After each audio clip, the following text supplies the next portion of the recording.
Kuya Gacho, para sa tao, para sa pamilya. Gumagawa ng bahay, sa vlading umaasa ng konting paghango. Pagod man ng katawan, tuloy lang ang trabaho. Para sa anak at kapwa lagi siyang andito. Kahit mag-isa sa laban. Ayan, magandang gabi sa inyo mga ka-alright. Ayan, sitwasyon namin ni Ko Arnel pagdating ng gabi. Ayan, sulo-sulo namin ang bahay na napakalaki. Andun siya nakahiga sa sopa. Ayan. Ayun. Shout out Ko Arnel. Ayan, tayo sa dito. Tapos natin mag-edit, na-upload na natin yung vlog natin kanina. Ayan mga ka-alright.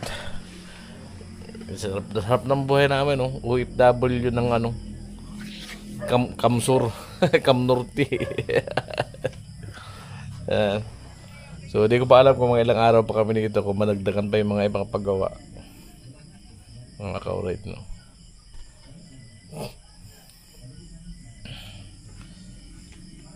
Dito sa may labasan, kinakausap ko yung mga nagpapagawa doon na pa-extrahin si Kuya Arnel para magkaroon ng ng trabaho. Ayan. Tapos may kausap na kami doon sa sa kabilang barangay. Kaso hindi pa ako sure kasi di pa naman namin nakausap yung may-ari. Bali ang nakakausap lang namin na yung pinsan ko na pinsan naman ng asawa niya yung magpapagawa. Yan, puro palitada daw yun. Kung tutusin na, baka abutin kami 1 buwan. Yan, try natin. Minsan pagpasala namin ni Kuya Arnel. Sabi ko kasi, pag natapos namin itong ginagawa namin dito, yun ang isusunod namin.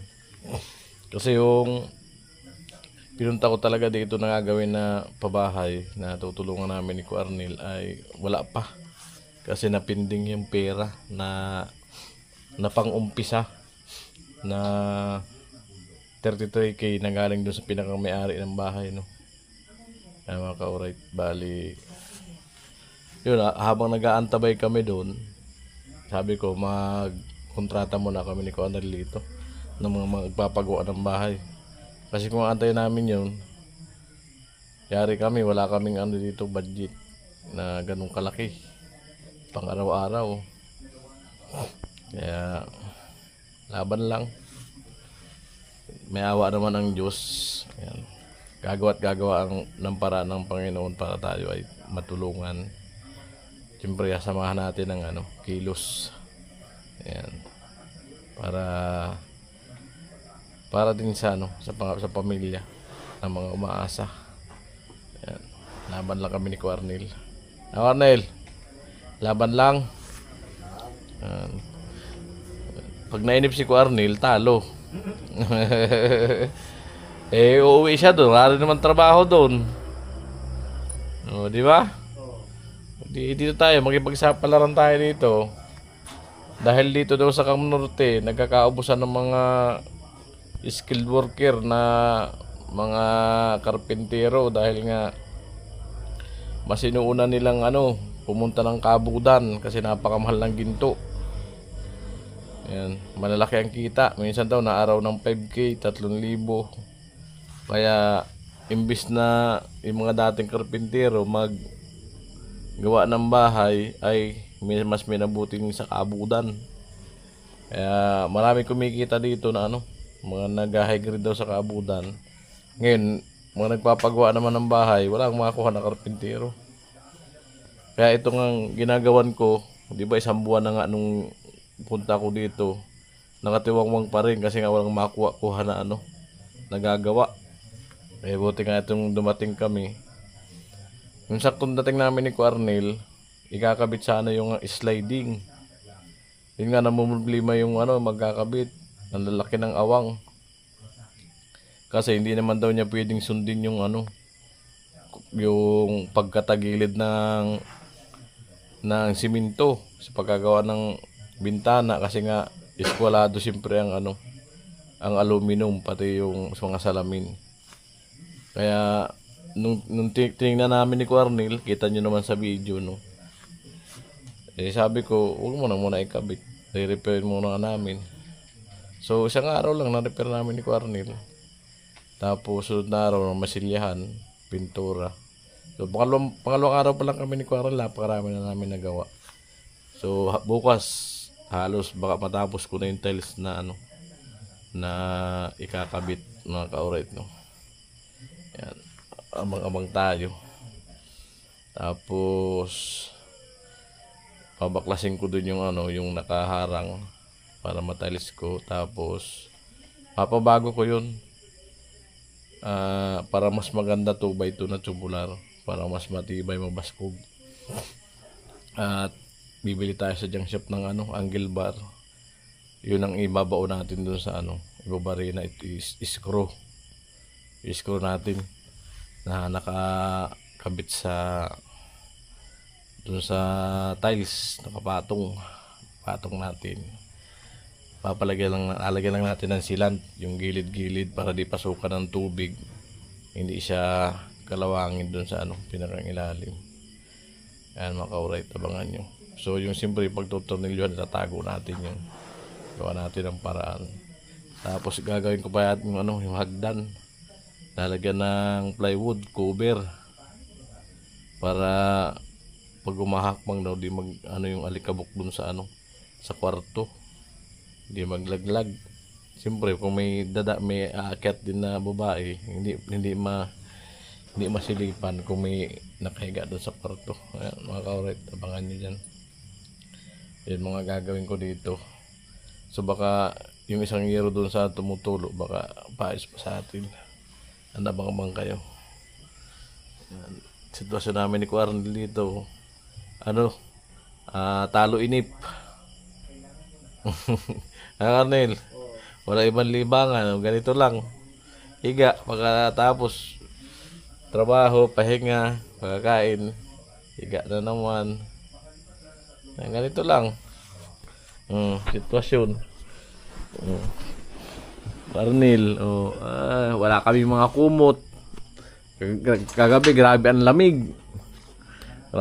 Kagabi. Run out pa. Ay, lamok. 3 bisag run out kagabi rito. Tagal ba ako nagkakakurente? Yan yung nireklamo ni Robin Padilla. Bakit daw sa Camarines Norte panay run out? Yari may mga appliances na nakasaksak, yung ganyang bigla run out, tapos bigla dating, di mo naasahan, di nahugot yung mga saksak. Ang laki itong bahay na to. Sabi nga sa akin, tirhan ko daw. Yan. Kasi may mga tulo. Balak pa ipa-repair sa akin.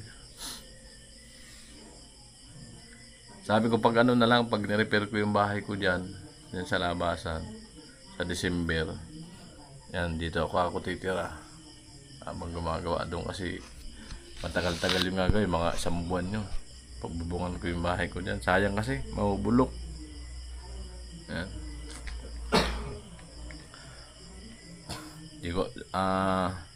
Suportahan nyo lang po ako sa aking pagbablog dito.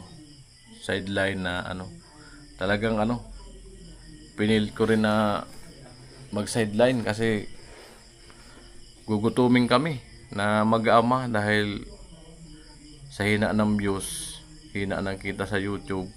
Kung yun lang aasahan ko, magugutom kami. Yan. Buti na nga lang kahit pa paano may nagbibigay ng dagdag pang allowance, no. Yan, maraming salamat kay Ma'am Marilyn. Kung wala, gutom talaga. Sigurado kabila na naman ang pangutang nito para makasurvive. Yan, sa awa ng Diyos, kahit pa paano naiwasan natin mangutang. Lang tayo, higpit sinturon para magkasya. So sa next month nga, ang sahurin ko lang 5K. $100 lang kasi ako, 128 ay pawasan pa ng tax. So baka 5,000 lang matira next month ko na sahod. So paano namin pagkakasahin yung mag-ama? Kaya pagpunta dito talagang sisikap kong na magkaroon ng gawa dito. para kumita. Magkaroon tayo ng budget next month. Ay mga ka-alright. Yan, maraming salamat sa lahat ng nanonood at sumusuporta pa rin kay Kuya Gatchono kahit wala sa pabahay. Yan. Hindi man tayo umalis sa pabahay, bali talagang hindi kaya. Pag yun lang ang asahan natin, na wala man lang tayong extra income. Yan. Sana maintindihan nyo, no? Kasi kung ayos sana yung views natin na kaya talaga sapat, tuloy-tuloy tayo sa pagtulong sa paggawa ng pabahay, no? Talagang hindi kakayanin. Sana maintindihan ng mga viewers, sponsor, no? Kaya panisya lang po kayo. Sinama ko si Quarnel kasi para kung may makita akong trabaho dito, magkaroon din siya ng trabaho. Ayan. Pasupport na lang po. Ayan, para sa ekonomiya at para sa mga pamilya. Ayan. Ang pag-supportan nyo po sa aking YouTube channel kay Kuya Gatcho Official ay para nyo na rin po tinulungan na hindi magutom yung dalawa kong anak, sana maintindihan nyo po, Ayan, maraming salamat po talaga sa mga suporta na tatanggap ni Kuya Gatcho. Ayan, malaking bagay po yan kay Kuya Albert. Ayan, maraming salamat. Yan, tinuturing ko ng pangalawang tatay si Kuya Albert. Yan. Maraming salamat po Kuya Albert sa patuloy na suporta po niyo kay Kuya Gatchono dahil ang bilib ako kay Kuya Albert, talagang naiintindihan niya ang sitwasyon ko sa kalagayan sa buhay ko. Yan, maraming salamat. Yan, kay Ma'am Janet, maraming salamat sa suporta na kay Katkat.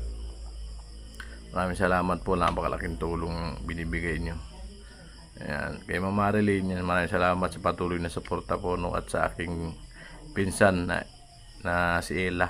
Ayan, maraming salamat po, Ma'am Marilyn. Mabuhay po kayong lahat. Ayan, at more blessing to come. At lagi po kayong mag-iingat dyan. At sa lahat ng sponsor na sumusuporta sa Team Paway, maraming salamat po sa inyong lahat. At sa mga patuloy na naniniwala at maniniwala pa. Ayan. At pagkatiwalaan nyo po ang bawat isa dahil lahat naman sila ay nasa mabubuti ang hangarin sa kapwa na makatulong din. Yan. Nakakataba lang ng puso dahil marami pa rin kababayan natin na handang tumulong sa mga nangangailangan, At may ko dito, may gusto ako i-vlog dito. Napakaraming anak. Tapos naghihirap talaga, halos mga di kumakain. Halos walang makain minsan. So abangan nyo yan mga ka-alright, i-vlog ko. Siguro kung kahit pa paano maabutan natin ng kaunti. Simpleng grocery saka bigas. Abangan nyo mga ka-alright. Kahit pa paano ay makabigay tulong tayo. Galing sa sarili natin bulsa kahit wala tayong kinikita. Sa pag-vlog natin, kahit tayo ay kapos, yan, makapagbigay tayo sa kapwa natin dahil sa suporta po ninyo sa aking YouTube channel. Yan, kahit pa paano may masahod tayo at makapagbigay tayo sa ating kapwa na mas nangangailangan, na although naghihirap din kami, pero sila talaga mas nangangailangan talaga ng tulong dahil sa kahirapan ng buhay, Tapos marami pang anak. Okay sana kung maraming anak, kung kaya suportahan. Sa sobrang dami ng anak, hindi na kinakaya. Ayan. Alright. Sana marami pang pumasok sa YouTube channel ni Kuya Gatchono. Marami maniwala sa handikain na makatulong sa kapwa. Ayan. Maraming salamat po sa inyong lahat. Suportahan niyo po kami dito ni Quarnel sa patuloy namin na pakikipagbaka sa pagtatrabaho sa construction. Ayan. Sana makilala kami ni Quarnel dito sa Cam Norte na gumagawa ng bahay at dumami pa yung customer namin. Ayan. At paki-like and share na lang po ng aming mga video. Ayan, para kumalat man sa mga nakakilala rito. Yan, sa mga naghahanap ng skilled. Yan, dito lang kami sa Nabuungan. Yung mga malapit dito na lugar na gusto magpagawa. Yan, kontakin nyo lang po ako sa aking Facebook account, Kuya Mugatsu Vlog. Ayan. Nasa pag-uusap naman po yan kung pwedeng pakyaw, pwedeng arawan. Yan, nasa pag-uusap lang po yan. Alright, yan, pa-support po. Yan, simpleng like and share nyo po. Malaking bagay na po yan sa amin. Alright. Maraming salamat po. Ang ganito na ating vlog. I love you all. Bye-bye.